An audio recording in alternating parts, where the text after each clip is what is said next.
वो दर मखदूम पाक की आल हैं हुजूर फखरुल मशाइख। और मखदूम पाक तो वो हैं कि आप ईरान से आए, ईरान का एक कस्बा है सिमनान, आप वहां से आए, आप बहुत सारे मुल्क गए थे, आप जिस मुल्क जाते थे अल्लाह वहां की जबान बोलने की कुव्वत आपको अता फरमाए। बेशक सुभान अल्लाह बेशक।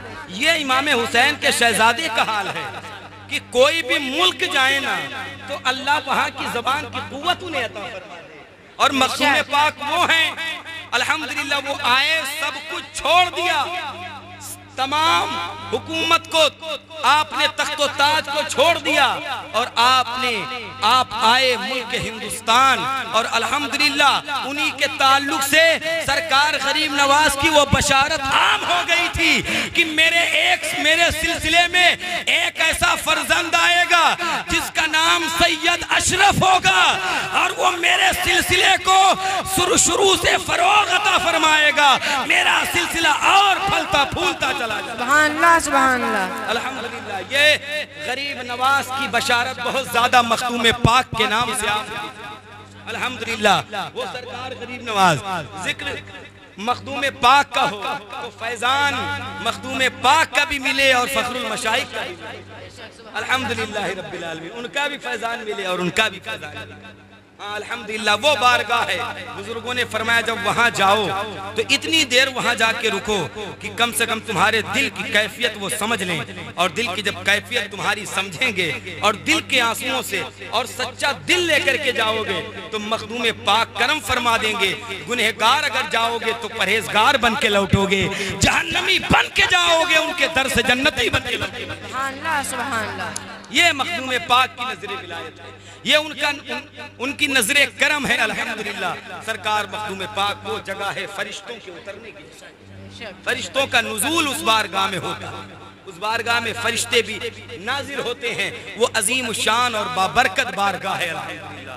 और उनकी बारगाह से उनके आस्थाने से जो जुड़ जाता है अल्हम्दुलिल्लाह ये समझ लीजिए कि अल्लाह रब्बे कदीर दुनिया व आखिरत में सरखुरुई उसके लिए लिख देता है। सरकार मखदूम पाक की ज़ाते मुक़द्दसा कोई मोहताज तारुफ नहीं है। जब किताबों का मुताला करिए, जब आप किताबों को पढ़िए और किताबों को देखिए तो अल्हम्दुलिल्लाह करामतों का एक ऐसा बाप मौजूद है, इतनी करामतें आपकी आपसे ज़ुहूर होती हैं। न जाने कितने लोग न कलमा न पढ़ने वाले आपको देखते हैं, आपके हाथ पर कलमा पढ़ के मुसलमान हो जाते हैं। एक नहीं बेशुमार लोग आपके हाथों पे कलमा पढ़ के मुसलमान। ये बरकत है अल्हम्दुलिल्लाह। वो हसनी हुसैनी सैयद है, हसनी हुसैनी सैयद है। हाँ, आप नजीफुत तरफैन सैयद हैं। दोनों तरफ से सिलसिला इमाम हसन से और हुसैन से जाके मिलता है। हाँ, कोई सैयद कौन सा होता है, कोई कौन होता है, लेकिन यहाँ वो सिलसिला है कि अल्हम्दुलिल्लाह नजीफुत तरफैन वो होता है जो माँ की तरफ से शुजरा उठाओ तो सैयद ही सैयद, बाप की तरफ से शुजरा उठाओ तो सैयद ही।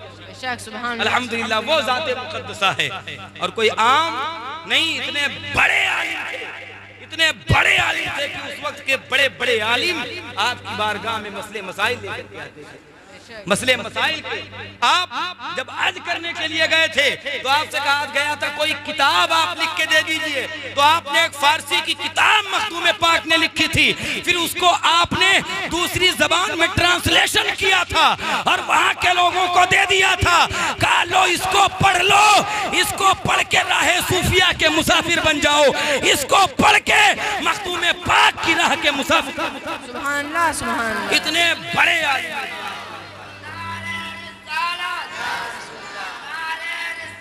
या रसूलल्लाह जिंदाबाद जिंदाबाद अल्लाहु अकबर या रसूलल्लाह। वो मखदूम पाक की जात है कि बड़े बड़े लोग अल्हम्दुलिल्लाह साथ आप हाफिज़े कुरान हो गए थे और कुरान पाक को सारतों किरतों के साथ हिफ्ज़ कर लिए थे। 7 साल का बच्चा हो तो नाजरा नहीं पढ़ पाता, कितनी जगह देखा गया। 7 साल में कोई नजराना जो है अपना मेहनत करे तभी नाजरा मुकम्मल नहीं होता है, थोड़ा बहुत हो जाता है।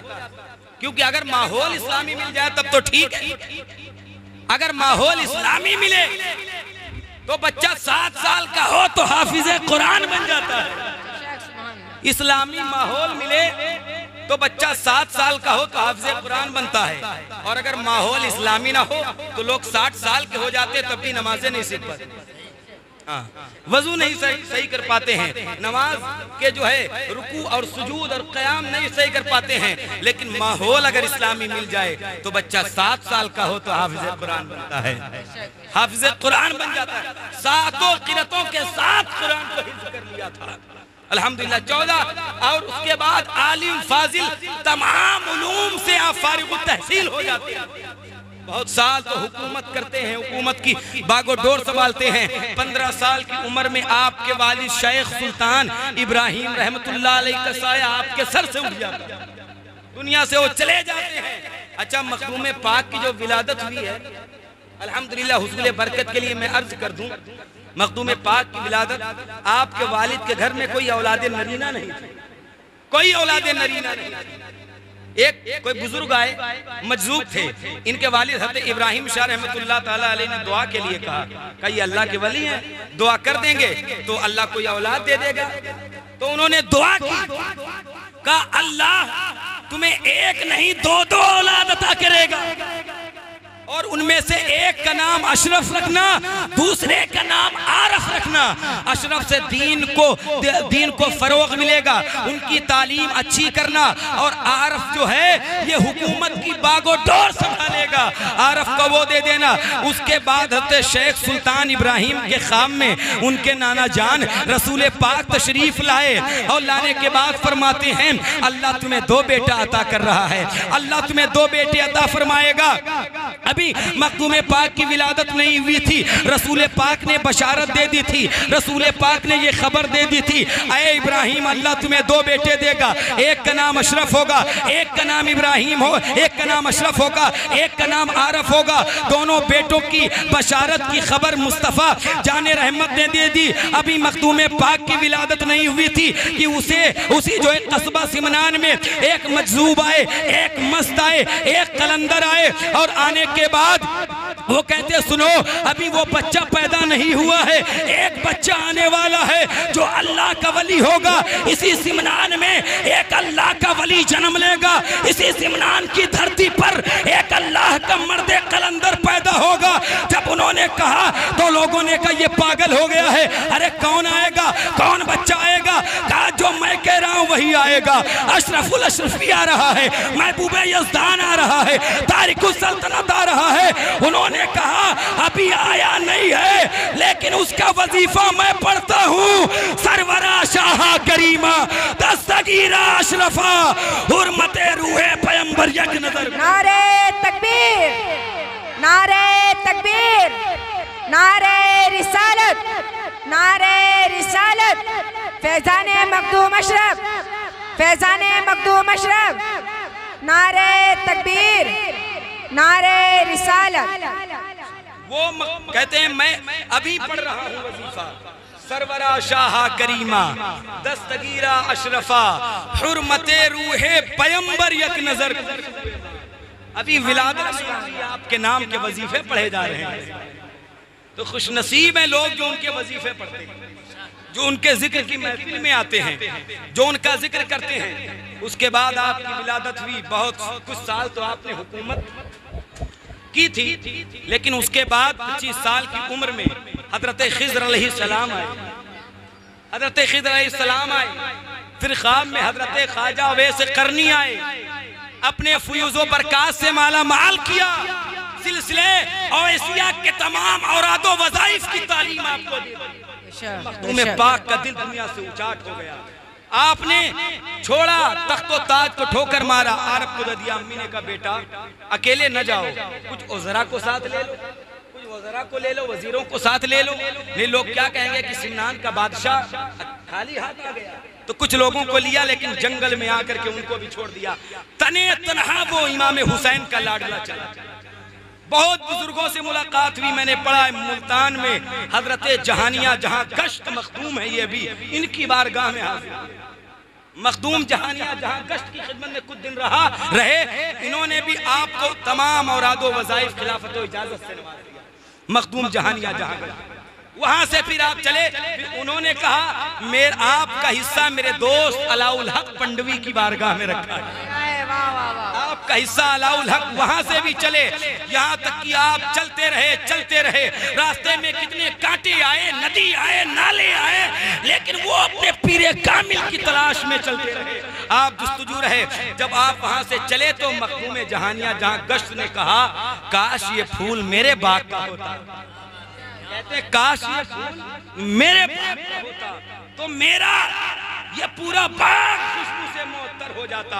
ये मखदूम जहानिया जहां गश्त किया, फिर वहां से आप चलते रहे। मैंने पढ़ा है कि बिहार आया, बिहार में एक अल्लाह के वली का जनाजा रखा है, जाने वाला शेख शरफुद्दीन याहिया मनेरी है, लेटे हैं आप जनाजे के अंदर, जनाजा कोई नहीं पढ़ा रहा है, आपका जनाजा रखा है। मखदूम पाक हजरत शेख बिहार की बारगाह में पहुंचे, हजरत शेख शरफुद्दीन याहिया मनेरी रहमतुल्लाह अलैह की बारगाह में पहुंचे, उनका जनाजा रखा गया है। लेकिन जनाजा जो जिसका रखा है वो वसीयत करके गया है, वो वसीयत करके गया है, मेरा जनाजा ऐसे कोई नहीं पढ़ाएगा, मेरा जनाजा वो पढ़ाएगा जो तारिकुस सल्तनत होगा, मेरा जनाजा वो पढ़ाएगा जो नजीफुत तरफैन सैयद होगा, मेरा नमाज जनाजा वो पढ़ाएगा जो तारिकुस सल्तनत होगा, मेरी नमाज जनाजा वो पढ़ाएगा जो आलिम रब्बानी होगा।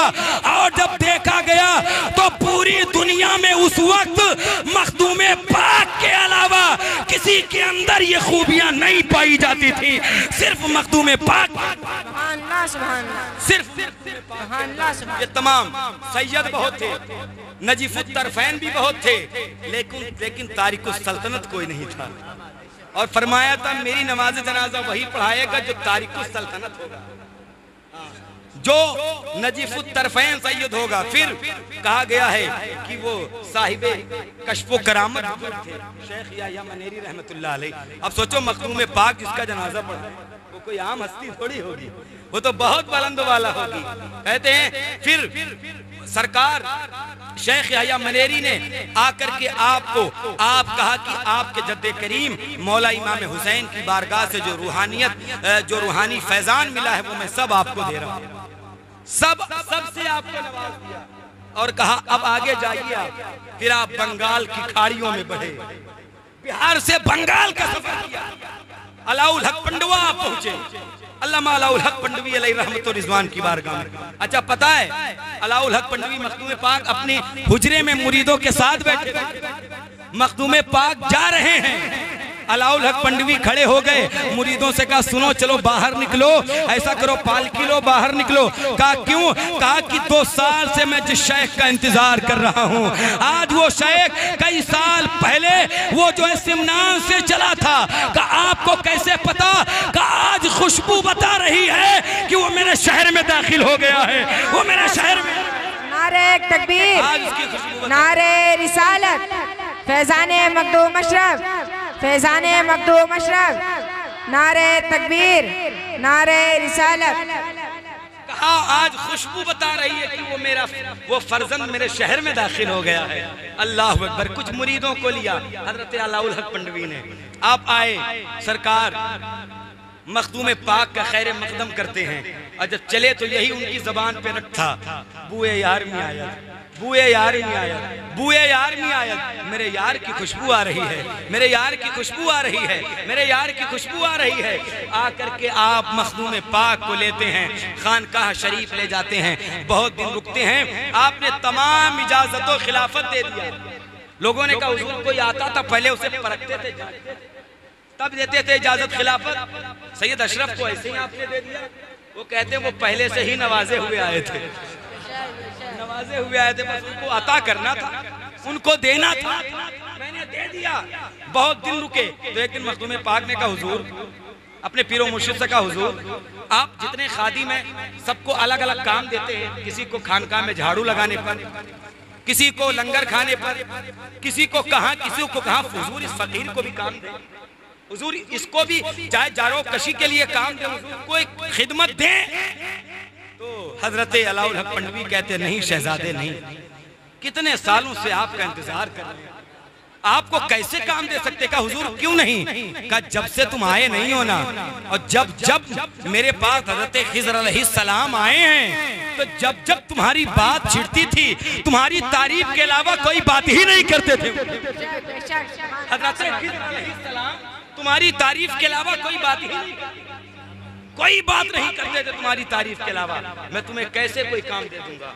उसके बाद बहुत साल आप वहाँ पर रहते हैं, आप अपने पीर व मुर्शिद की खिदमत मुबारका में रहते हैं, उनके फयूज़ व बरक़ात हासिल करते हैं। उसके बाद आपको ये इलाके की हुकूमत दी गई, वो ज़ाहिरी हुकूमत नहीं, वो रूहानी हुकूमत।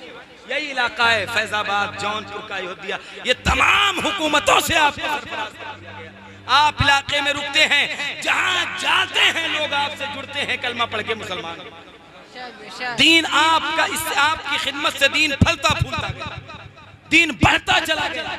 इतनी करामतों का ज़ुहूर हो गया कि लोग आते थे, आपका चेहरा देखते थे, कलमा पढ़ के मुसलमान हो गए, चेहरा देखते थे। वो आंखें कितने खुश नसीब होंगी जिन्होंने मखदूम पाक के चेहरे की ज़ियारत की। मखदूम पाक को तो हमने नहीं, लेकिन मखदूम पाक के शहजादों की ज़ियारत की, मखदूम पाक के लाडलों का चेहरा हमने देखा है। अल्हम्दुलिल्लाह, वो मुक़द्दस ज़ात, वो बाबरकत ज़ात, आप रुकते हैं आकर के यहाँ क़याम करते हैं, और तारीख में लिखा है कि जगह जगह पर आपका क़याम होता है, एक जगह पर नहीं, यहाँ कभी वहाँ कभी वहाँ कभी वहाँ। एक मरतबा तो ये हुआ, कुछ लोगों ने आपको गलत समझा। जैसे मखदूम सरकार गरीब नवाज आए थे ना, तो लोगों ने कहा था कि ये जादूगर हैं, ये ऐसे हैं, ये वैसे हैं। सरकार गरीब नवाज की बारगाह में ये बाबा नहीं है, ये कोई जादूगर हैं, कोई वैसे हैं। तो बड़े वाकयात है, आपने सुना होगा, राजा के ऊंट बिठा दिए तो कोई उन्हें भगा न सका, उठा न सका। आज भी अगर कोई चाहे तो हमें किसी और ने नहीं, हम गरीब नवाज के मुल्क में रहते हैं, गरीब नवाज के मुल्क में रहते हैं। जब गरीब नवाज के ऊँटों को कोई न भगा सका अपनी जगह से, तो उनके बसाए हुए मुसलमानों को कैसे कोई भगाएगा? ये गरीब नवाज ने। लेकिन जो अली का बेटा एक कासे में पूरा आना सागर बुला सकता है, उसके बारे में ऐसा गुमान करना ये बेवकूफी की अलामत है, ये बेवकूफी की अलामत है। और अल्हम्दुलिल्लाह उसी सिलसिले के शेख है मखदूम पाक, गरीब नवाज की बरकतें हासिल है, जो पूरा लोगों ने कहा था आपने कितनी करामत दिखाई थी गरीब नवाज ने। कहा तो मैं कुछ लेकर के नहीं आया, बस ये कुरान लेकर के आया हूँ, हुजूर का दीन लाया हूँ।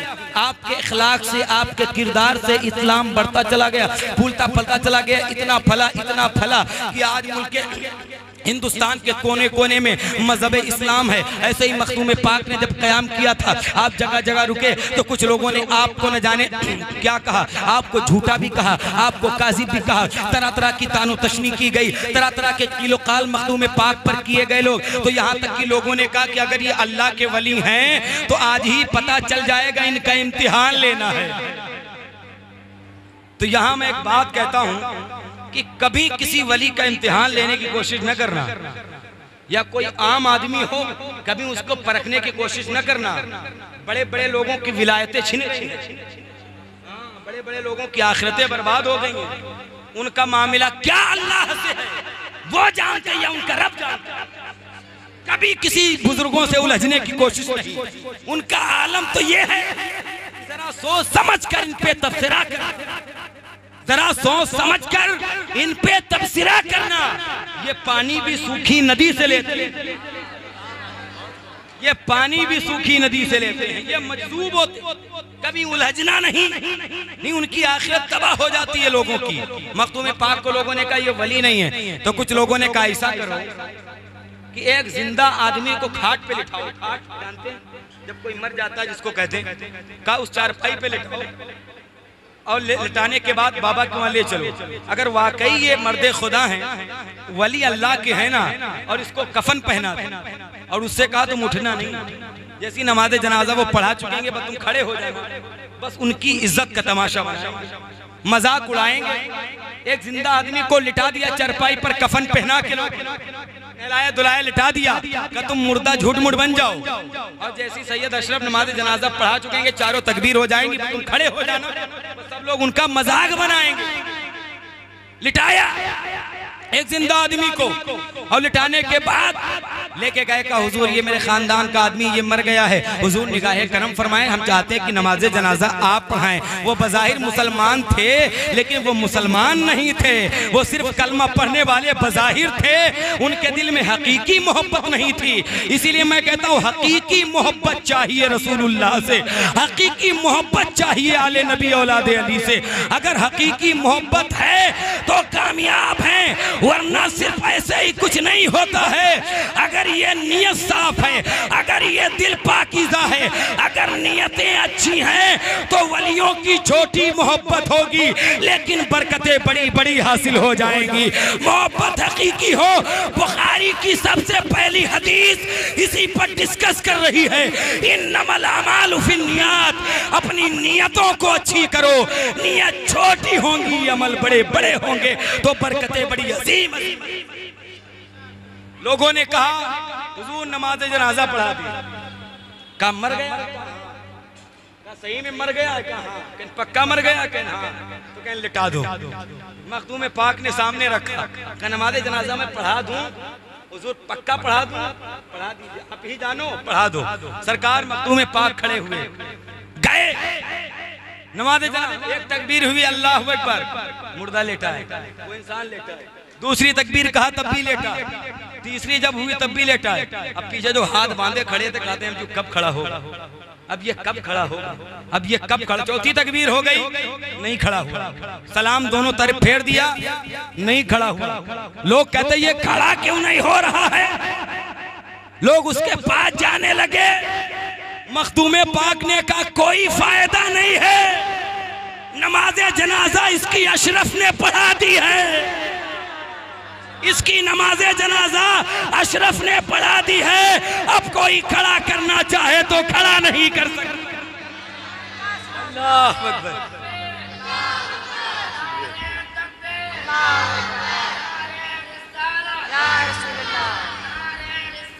या रसूल अल्लाह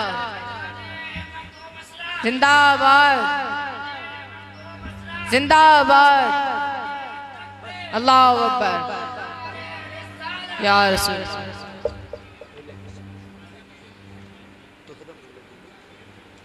ये मखदूम पाक है तो मैं कहता हूँ बुजुर्गों से उलझना नहीं चाहिए। निगाहे मर्द मोमिन से बदल जाती हैं तकदीरें, जो हो ज़ौक़े यकी पैदा तो कट जाती हैं जंजीरें। निगाहे वली में ये तासीर देखी बदलती हजारों की तकदीर। ये वलियों का मर्तबा है और अल्हम्दुलिल्लाह हम मखदूम पाक से भी मोहब्बत करते हैं, गौसे आज़म से भी मोहब्बत करते हैं। ये मोहब्बतें वो हैं जो मैदान क़यामत में भी फायदा देती हैं और यहाँ भी फायदा अल्हम्दुलिल्लाह। तो इन बुजुर्गों से करीब हैं, इनकी निस्बतें हासिल करें इंशाअल्लाह। अगर बुजुर्गों के दामन से हम जुड़े रहेंगे तो याद रखें शैतान कभी हमारे ईमान को छीन नहीं सकता है। और मुबारकबाद के लायक हैं वो लोग जिनके पीर सैयद फखरुल मशाइख अशरफ हैं। कुछ नसीब हैं, क्योंकि पीर पीर होता है, पीर नहीं होता है। कब ईमान इब्लीस कहाँ ले जाए पता नहीं। इस दौर में लोगों कुछ लोग होते हैं कहते हजरत मुरीद हो, कहते मुरीद हो जाओ, कहते हजरत अभी दाढ़ी कहाँ रखे हो जाएंगे, हजरत अभी बहुत वक्त है जिंदगी का मजा हासिल करने दो, हजरत अभी हो जाए। नहीं, पीर जब आपको बनाना चाहिए, जल्द अज जल्द मुरीद होना जाना चाहिए। जब किसी पीर के हिसार में आ जाते हैं तो समझो कि मौला अली की निगाहों में आ जाते हैं, इमाम हुसैन की निगाहों में आ जाते हैं। मैंने एक आखिरी बात में अर्ज करता हूँ, फिर कुल शरीफ का वक्त करीब है और फिर इंशाअल्लाह मैं अपनी बात को खत्म करता हूँ। पीर होना कितना जरूरी है। जो लोग कहते हैं कि पीर नहीं होना चाहिए, मैं कहता हूँ कि तुमने किताबें नहीं पढ़ी। अगर इसको मोहब्बत का चश्मा लगा के किताबें पढ़ते तो कभी जो है तुम ये न कहते कि पीर न हो। जिसका पीर कोई नहीं होता उसी का शैतान हो जाया करता है। और पीर इतना जरूरी है। एक अल्लाह के वली हैं, नाम है इमाम फखरुद्दीन राजी, नाम सुना होगा आपने, इमाम फखरुद्दीन राजी। और ये बहुत बड़े वली कामिल हैं, आलिम रब्बानी हैं, चोटी के आलिम, इतने बड़े आलिम हैं, कश्फ व करामत वाले बुजुर्ग थे इमाम राजी। और जिंदगी भर इन्होंने मुनाजरे किए थे, मुनाजिर आदमी थे, मुनाजरे किए थे, यानी कि अल्लाह की वहदानियत पर लोगों से मुनाजरे किए, हुजूर की शफाअत पर मुनाजरे किए, अहले बैत की अजमतों पर मुनाजरे किए, सहाबा की अजमतों पर पहरे दिए, यानी जिंदगी भर मुनाजरे किए। लेकिन जब इनका मौत का वक्त आया ना, मौत का वक्त, तो इब्लीस आ गया। और इब्लीस आके कहता, राजी तुमने जिंदगी भर मुनाजरे किए हैं? कहा हाँ। तो क्या लेकिन कोई दलील है कि खुदा एक है? एक खुदा है, दलील है? का बेशक खुदा एक है, कुरान में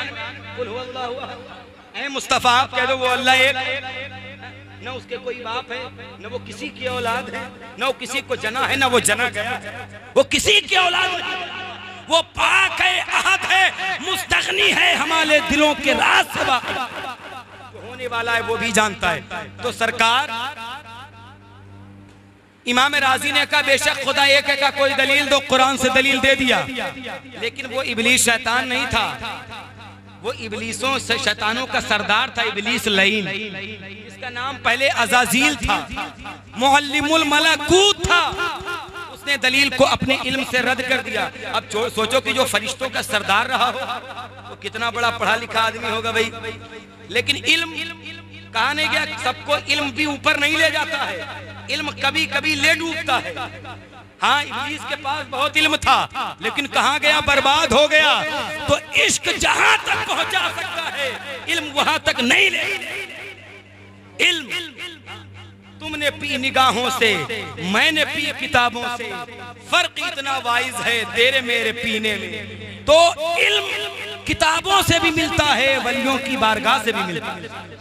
तो इब्लीस कोई जमीन पर सजदा, कोई रुए जमीन पर कोई हिस्सा नहीं था जहाँ सजदा न किया हो, लेकिन सारी इबादतें बेकार हो गई। हजरत आदम को कुरान कहता है सजदा ताजीमी न किया, अल्लाह ने उसे जन्नत से गेट आउट कर दिया, बाहर निकाल दिया, भगा दिया। वो इब्लूस हो गया, मरदूद बारगाह हो गया, उसकी गर्दन में लानत का तोप डाल दिया गया, वो बेकार हो गया, खराब हो गया, इब्लीस बन गया। हजरत उसका इल्म उसको ले डूबा चला गया। लेकिन अब देखिए यहाँ पर हजरत इमाम राजी ने अपने इल्म से दलील दी, इब्लीस मुअल्लिमुल मलाकूत था, उसने रद्द कर दिया। दूसरी दलील अल्लाह की वहदानियत पे पेश की, उसको रद्द कर दिया।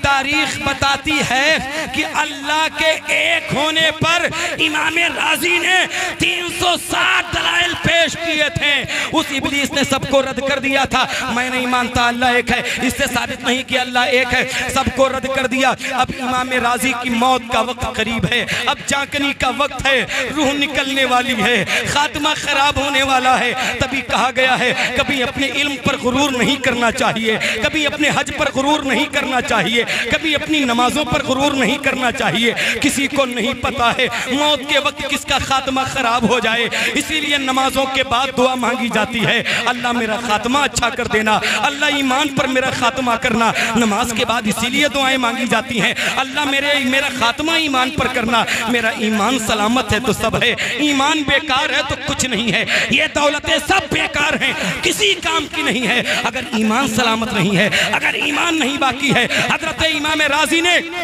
जब ये देखा कि अब खात्मा खराब होने वाला है, अब कोई नहीं है जो दलील दे देगा, अब कोई नहीं जो सबूत पेश कर देगा, अल्लाह एक है। आप परेशानी के आलम पे थे, आपके पीरो मुर्शिद हजरत इमाम नजमुद्दीन कुबरा कहीं दूरो दराज पे आप जो है वजू बना रहे थे, आपने देखा मेरा मुरीद मुश्किल में है, मेरा मुरीद परेशानी में है, आपने अपने पीर को पुकारा। इमाम नजमुद्दीन कुबरा ने वजू का पानी वहीं डाला और डाल के कहा, ऐ राजी क्यों नहीं कह देते हो बगैर किसी दलील के हम खुदा को एक मानते हैं, बगैर किसी दलील को खुदा को एक। नारे तकबीर, नारे तकबीर, नारे रिसालत, नारे रिसालत, उर्से मुकद्दस, उर्से मुकद्दस, नारे तकबीर, नारे रिसालत। पीर होना बहुत जरूरी है, सारे लोग पीरों के दामन से जुड़ जाएं। इंशाअल्लाह मुश्किल में अगर अपने पीर को याद करेंगे, दिल से याद करेंगे, तन्हाई में बैठेंगे, उनकी तस्वीर निगाहों के सामने हो और उनसे फरियाद करें, कसम खुदा की हर पीर आपकी और आपका पीर आपकी दस्तगीरी के लिए, रहनुमाई के लिए जरूर पहुंचेगा और फयूज़ो बरक़ात हासिल हो जाएगा। तो अल्लाह रब्बे क़दीर हम सबको मजहब इस्लाम पर सही इस्तिकामत अता फरमाए, अल्लाह वलियों की सच्ची मोहब्बत अता फरमाए, बिलखुसूस अल्लाह मखदूम पाक की सच्ची मोहब्बत अता फरमाए। हुजूर फखरुल मशाइख के लिए हम सब की गुलामी अल्लाह मुतहक्कक फरमाए। आपके जद्दे करीम का सदका अल्लाह हम सबको अता फरमाए। अल्लाह तबारक व तआला की बारगाह में जो दुआ है मैंने जो अर्ज किया सबकत इंसानी की बुनियाद पर, अगर मुझसे कोई खता वाक़ई हो गई हो तो मैं पढ़ता हूँ, आप सब मेरे साथ पढ़ लें। अस्तगफिरुल्लाह रब्बी मिन कुल्ली ज़ंबि व अतूबु इलैहि अशहदु अल्ला इलाहा इल्लल्लाह व अशहदु अन्ना मुहम्मदन अब्दुहु व रसूलुहु। प्यारे हबीब को पुकार, प्यारे नबी का नाम ले, दामने मुस्तफ़ा में आ, पाए रसूल थाम ले। व आखिरु दावाना अल्हम्दुलिल्लाहि रब्बिल आलमीन। अस्सलामु अलैकुम।